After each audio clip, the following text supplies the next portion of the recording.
Hello there everybody.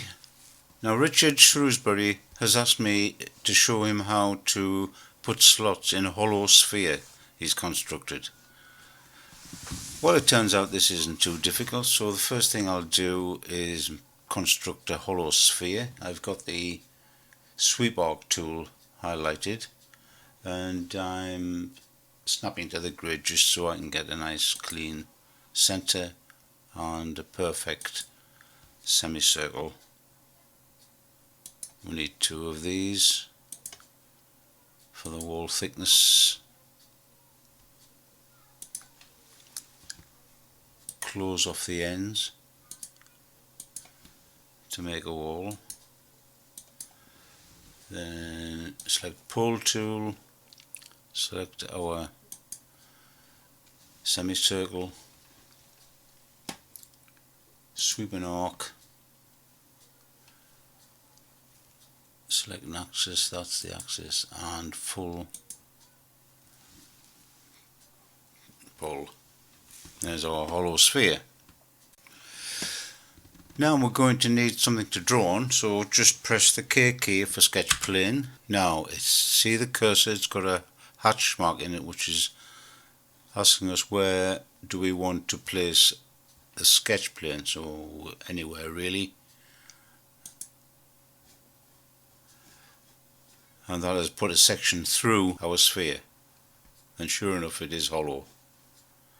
So I'll move this about. You see it's gone through the center. Now it is possible to move this plane with this gadget down here, little plane with an arrow on it. Now that's the move grid. Select that, and with one of these handles we can pull the grid.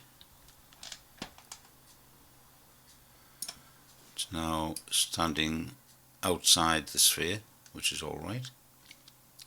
We'll just bring it square on, and to put a slot in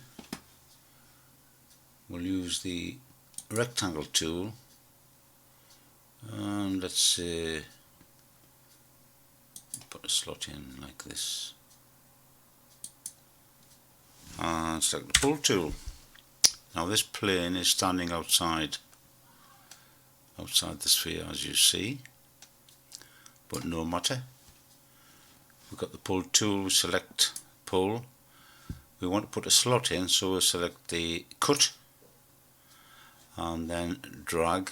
So you can left click and drag. Oops, gone a bit too far, put a slot in the back as well. But anyway, that shows you the principle. There is our slot. And of course if we'd taken it even further, we've got a slot on the other side as well. So you can put all sorts of shapes of slot in depending on what tool you use. So that's one neat way of putting a slot in a hollow sphere. Hope Richard, you find that interesting and useful in your application. Please subscribe, and I will be back with more videos very soon. Bye.